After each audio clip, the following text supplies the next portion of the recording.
They were for up for sale separately. Yeah, they were initially only looking at the Moissanite store, but then the more they looked at the other store, they really liked it too.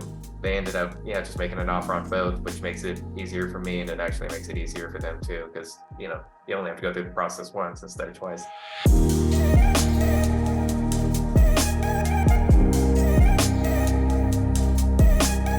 Hi everyone, and welcome to another episode of Humans of Flippa. It's a series of videos with some of our favourite customers from around the world, and today we're joined by Max Fontaine, who's been with Flippa for some time, has had some success selling his businesses on Flippa, and so we're going to get to know Max today as part of another episode of Humans of Flippa. Thanks for joining us, Max. How are you today? Hey, I'm doing pretty good, Blake. Glad to be here. Thanks very much for joining us. For everyone's benefit and setting the context, where are you in the world right now? So I'm in Knoxville, Tennessee. Went to college down there at the University of Tennessee, and just kind of stuck around afterwards. Fantastic. So stuck around afterwards. For the benefit of all of the listeners and watchers out there, your main play right now is e-commerce.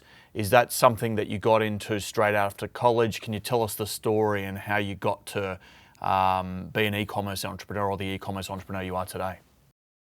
Sure. So the first job I had out of college, I was actually very interested in finance and started working at this small financial firm as a stock analyst.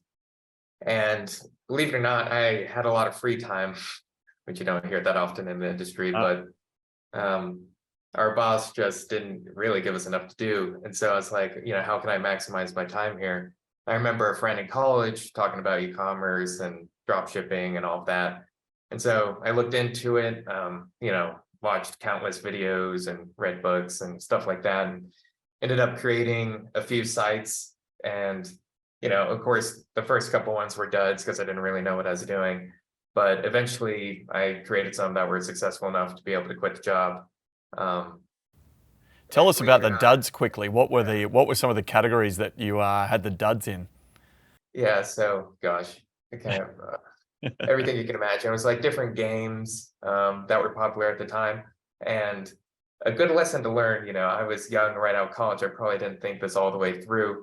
My first two successful sites were one was selling Players Unknown Battleground merchandise, and the other one was Roblox, and don't do that because you will get cease and desist eventually. So that lasted for a while, and it was great and all until I got cease and desist. And I was like, okay, so I'm gonna have to create websites that are my own brand, obviously.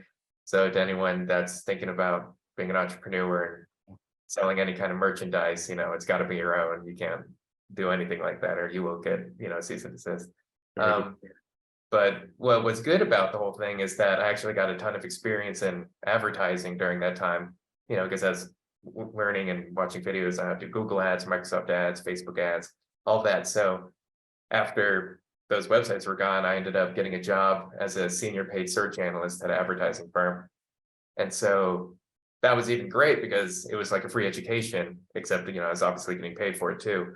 So I did that for about a year, and I built the websites that I have now that I'm selling, which is the Moissanite store and the Apple Watch band store. That's awesome. And so, from finance to a couple of duds, as you put it, some learning around not necessarily taking over or launching brands that have clear copyright. As you said, the cease and desist letters would have been quite nerve-wracking for a young guy, I would imagine. Now you've got these successful sites and you're currently going through the sales process on Flippa. Let's set the scene a little bit though. How old are those sites? Give us some sense of the financial performance of those sites. Set the scene before we get to telling people how the sales process is actually going.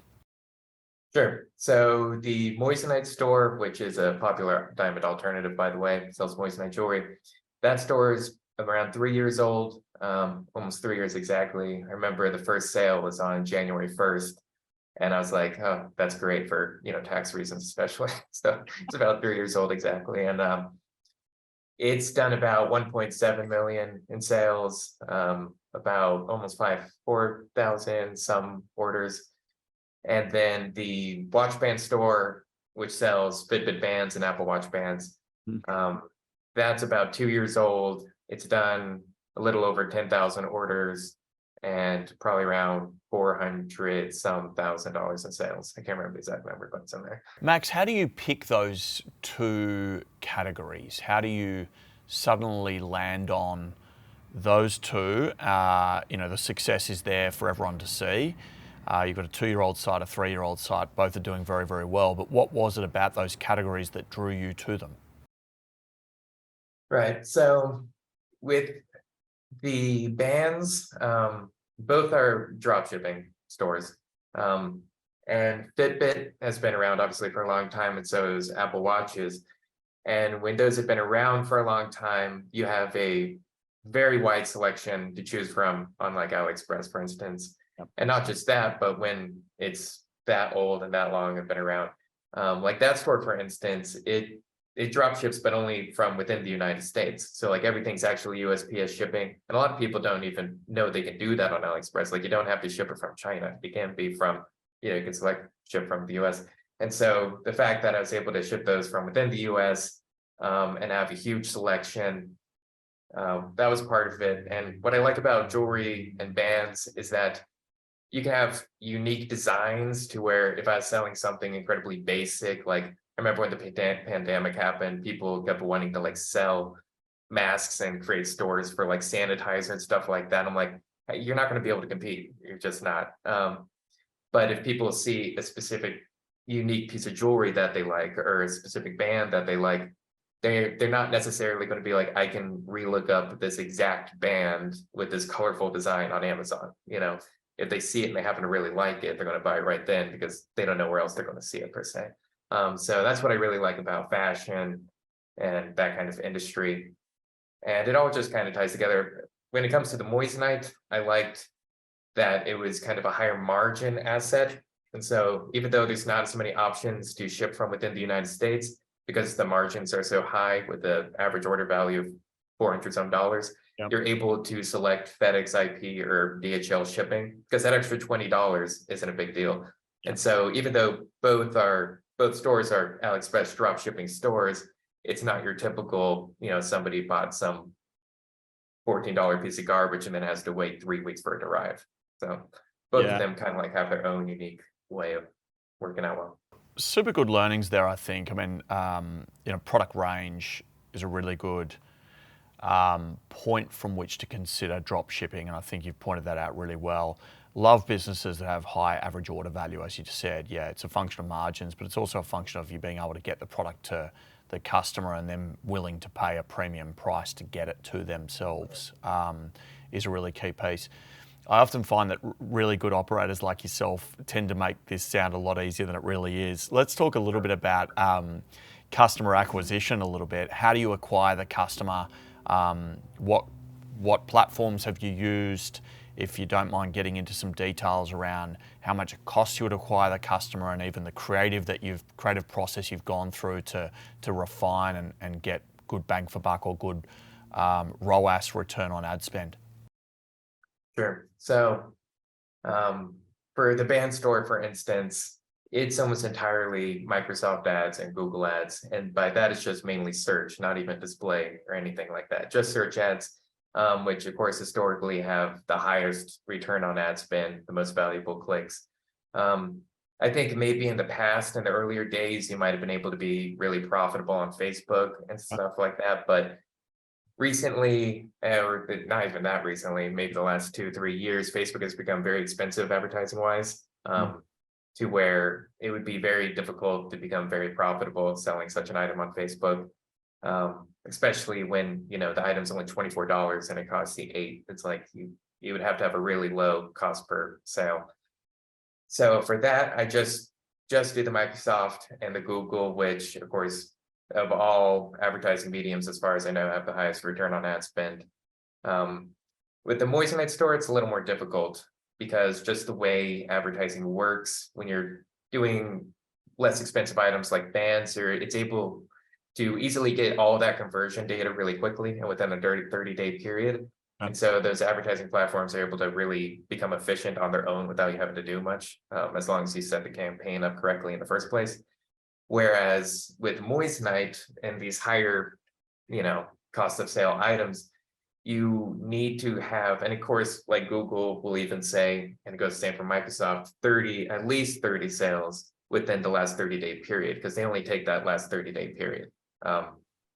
And when all of these sales are split across Facebook, Google, and Microsoft, that's not enough conversion data, and it'll start very skewing things right after 30 days because one ad group just happened to get 4 sales and something like that. And so for those, I actually pitted 2 different types of advertising against each other. One was, return on ad spend, the classic, what you're supposed to do on Google. And then a different type was essentially Google Analytics made a couple custom conversions. So whether it was like one was giving an email, one was staying on the website for 2 minutes, 4 minutes, and then 10 minutes. And I said for each one to count as a conversion. And then I put that into Google Ads and I let it, and because at that rate, it's now getting hundreds of conversions a day. Yeah. And so if somebody stays the 2, then the 6, then the 10, it gives that more importance and et cetera, et cetera. And after that, like I got to see my bounce rate drop, exponentially. The time on the website became like almost 4 minutes per visitor. You were actually making more money not setting your Google ads on target ROAS, but on these custom conversion events. So for the Moissanite, yeah, it was a bit more complicated. Facebook is still good to use. I do use the Facebook for the Moissanite store, but for like remarketing purposes, it's great for remarketing.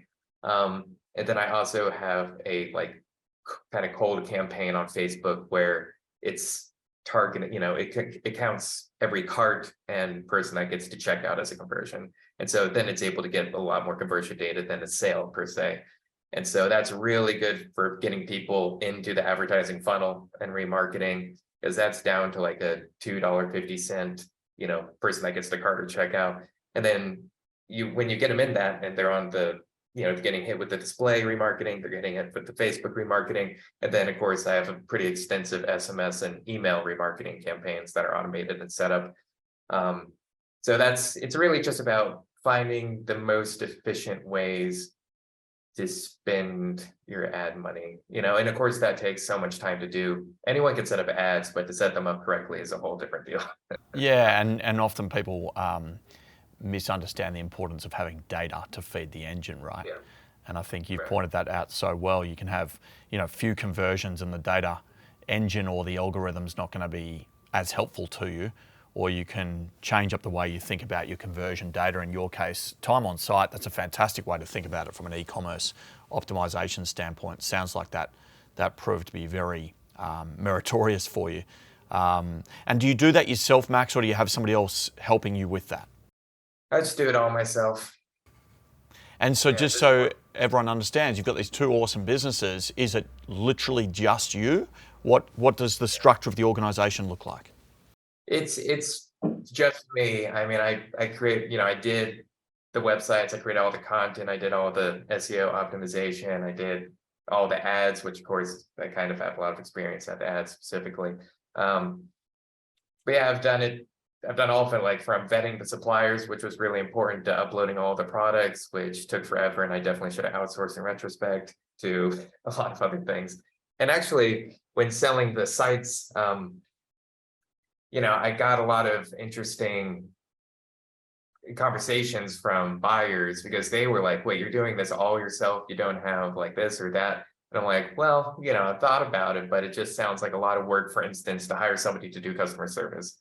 I was like, because in my mind, I would have to like literally interview somebody like at my house, do all this kind of stuff. And then little did I know, it's incredibly easy to even hire people in some of these other countries. Like the largest businesses growing in those countries, or the largest industries, I'd say, is like customer service that's outsourced from here. And so in retrospect, after talking to so many people, even on Flippa, I was like, I can't believe I've been doing my own customer service this whole time. Stuff like that, as the opportunity cost is insane.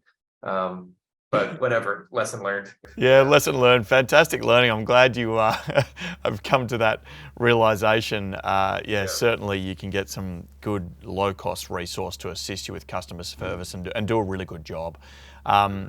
So you've mentioned, they're 2 and 3 years old, and it sounds like you're essentially selling them as a bundle.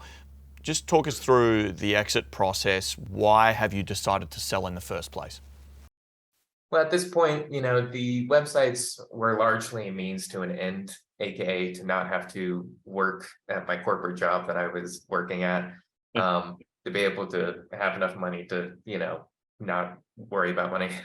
And so they pretty much fulfilled that process. They've, done their job. I really do like the websites. Like, I wanted to make sure they were going to a good buyer. And, if you look at the stats of the websites, everything's only continued upwards. I mean, especially with the jewelry site, just even returning customer rate and all of that makes it just easier to be profitable every month and year. But they did their job. I got, I've saved up quite a lot of money from, running the sites. And then after I sell them, just that influx of cash as well will be enough money to not have to worry about working, and I can focus more on, like, little things that I'm interested in, stuff like that. Fantastic. And so you decide to sell, you've listed them on Flippa, and tell us about that sales process. How has that been, and what learnings have you got for our audience out there? Yeah, so the sale process was fairly easy. Flippa makes it easy to list the website. I go step by step. And I like that, you guys verify everything. It makes it easier for the customer too, so I don't have to constantly, prove to them everything. I really like the fact that you have to verify your identity on Flippa. Like, I remember I used to sell, like, some very low level random, like, I just make a site, drop shipping site, run it for a month or two, and then sell it on, like, Shopify Exchange, which is no longer around, I believe. But sites like that, and half the inquiries were just scams. Like, there was no verification process for the buyers or anything like that. It would just be like, hey, we'll send you a check for this much money, just give us the assets and everything. And it was always a scam. The checks would always bounce and stuff like that. And Wow. so I like that, you can verify everybody on Flippa, both the buyers and the sellers. And I also like the fact that you could do the NDA. That just made me feel a bit more secure. But yeah, it's been a nice process. Everyone's been friendly. It's been, it didn't really take that long to sell the websites at all. How long, Max, are we talking? So to the first buyer that ended up not buying it because they didn't finish within the 45-day process, but had they bought it, it would have been from the time the websites were posted. It was probably 2 weeks till I had a buyer, and actually had plenty of buyers before them. Yeah. So it probably could have been sold within a week, but most of them were wanting to do financing or something like that over time. And I was, I would be open to financing, but you'd have to put a very large percentage down. Otherwise, I was just like, I don't know you. I don't know if you're going to run the business into the ground. Like, and so I was really just looking for a cash offer. Also because, like I said, I want time to do my own stuff now. And I know if I'm involved at all with the website, I'm going to care too much to not be involved, And so I was looking for cash offers. And so the first, person that was willing to pay cash, it only took 2 weeks, and they didn't finish in the 45-day process, which is fine. And so essentially immediately after that was over, I already had another buyer. Fantastic. So I just sold it to them, and they're doing cash as well. So worked out really well. That's really good. And you mentioned that you'd had a few buyers come in before that initial cash buyer. That cash buyer didn't get the job done within the 45-day period. Just explain that for all of the listeners out there. There was a LOI, was it a letter of intent with a 45-day due diligence window? Exactly. Yeah. We did an LOI, 45-day due diligence, and the 45 days came to an end. And of course, the people at Flippa were really helpful. I was working with a guy named Nick, and he was contacting them as well. Like, all right, it's time to do this. Blah blah blah. They were just like, they weren't ready. Like, they didn't have it all together. They were like, we just need more time. We fully intend to buy. They were saying, we intend to buy still. We just need more time. But I felt like they were just kind of keeping me around to eventually buy. Like, they didn't want to like maybe they didn't have the cash on hand, and they just didn't want to lose the sites to somebody else. So maybe they were just like trying to get me around, but they just couldn't finish it in time. So after the 45-day thing was up, the websites technically went back for sale because the LOI was over. And then I just got a different cash buyer from somebody that was, honestly nicer and cooler anyways, in my opinion, willing to pay cash. So I was just like, okay, base case couldn't pay me in time, so it'll go to you. Fantastic to hear. And as much as you're willing to share, obviously we spoke just before our session here, but am I right in saying that it's one buyer buying both sites? Right. They were up for sale separately. But if somebody was interested in one side, I would mention that I also had the other one for sale. And if they're willing to buy both, of course, that offer some kind of deal. Okay. And so they were initially only looking at the Moissanite store. But then the more they looked at the other store, they really liked it too. And they ended up, just making an offer on both, which makes it easier for me. And it actually makes it easier for them too, because, you only have to go through the process once instead of twice. That's fantastic. And has there been anything about the exit process which has caught you by surprise? I don't think so. No, I mean, it's all pretty reasonable. The due diligence is completely reasonable. And especially as long as both parties are like really open with everything and set actual dates and this and that, it's a pretty smooth process. Fantastic. And how would you, for those who have never thought about listing a business on Flippa, once you're into that deal room experience where all the buyers are then coming in and having a chat and talking to you, is there, I guess, some wisdom around how you work through the buyer base? Did you have assistance from a Flippa staff member? How did that process play out for you? Yeah, there was quite a lot of chat. Yeah, there was a lot of different buyers or people that are, even if they're not buyers, interested at the very least, hitting you up all the time. And it's honestly a little overwhelming because you have to, so many different types of offers and you're writing them all down, which of course is a good problem to have. Don't get me wrong. But yeah, I did have Nick again, and I believe he's in Austin, Texas. Nice guy. And he was helping me through the whole thing. And especially with those last buyers that ended up pulling out, Nick was really helpful in like calling them and like getting answers out of them. And when they weren't interested, helping me be like, okay, let's move on, stuff like that. So it was helpful. Fantastic. And so you're in the process of that exit right now. You're about to have your hands on, I guess, a good amount of money, which is fantastic. Congratulations. So what does that mean now for Max? What do you do? Do you take some time off? Do you continue the entrepreneurial journey? Do you go and take a corporate job as an e-commerce exec? What does it look like? Well, I might get, you would think I would have a much more concrete plan. However, I'm probably going to get into a couple things. I just bought a house. Me and my wife live here now, and there's a lot of things I want to do. I want to like build a deck out back. I want to do a lot of landscaping. So I'll probably do stuff that I didn't quite have time for beforehand. So I'm going to do some projects. I'm going to get into some kind of hobbies like Unreal Engine 5, some game making engines, stuff like that. And I might get back into e-commerce. Honestly, I probably will eventually, especially now that I have so much more knowledge. Even now looking back on the websites I already made, I mean, they're phenomenal websites, but like if I were to go back into it, I probably would have done things slightly differently. And so it would almost be kind of a waste of everything I've learned if I didn't go back into e-commerce because I've put so much time and mental energy into it. So, and if I did go back into it, I would definitely do things like outsource the uploading of products and customer service and just worry more about the complicated aspects of the website and business and ads. So I very well might go back into e-commerce. I would go into different businesses, or I probably wouldn't do a band store in Moissanite again. I would do something else. Also just for the fact that I feel like that'd be kind of scummy to do to my current buyer. So I would do something else, but I'll probably eventually do that.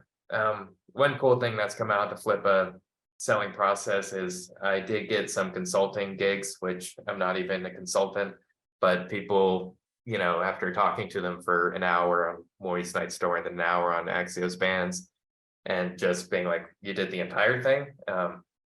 So a lot of people are hiring me on, whether it's to help them with their ads or kind of how the drop shipping business works as a whole, because it's kind of easy to get somebody that only knows ads or only knows SEO or only knows, how to do coding stuff in Shopify or this or that. But I think I can at least bring to these people kind of like a whole, how it all kind of fits together real properly, aspect and suppliers and what I look for on AliExpress, et cetera, et cetera. And so I've gotten some consulting gigs that it's great because they pay phenomenally, and all you have to do is talk to them for an hour here and there and like help them with this and that. So maybe I'll keep going into consulting or something like that. Who knows? Yeah, well, look, Max, I mean, as you've just figured out, I mean, Flippa's a huge network of buyers, huge network of entrepreneurs and owners, and you each have such extraordinary skill that you bring to the table. Some of that you don't even realize how rare it is and how sought after it is. And I guess you've discovered that now through the Flippa platform. So both the combination of an exit and a consultancy gig, that's a pretty good story, I think. Oh yeah. Yeah, I'm happy with it. a lot of things I could do, now. So we'll see. Fantastic. Well, ladies and gentlemen, that was another episode of Humans of Flippa. We had Max Fontaine with us today, and he has just exited both I hope I get this right, Max, a wristbands, Fitbit and smart Apple Watch band store, as well as a, how do I pronounce this, Moissanite Ecom drop shipping store. Had some success with the Flippa platform, and also was able to pick up a consulting gig in the journey as well. So Max, thank you so much for joining us on another episode of Humans of Flippa. Thanks, Blake. It's been a pleasure.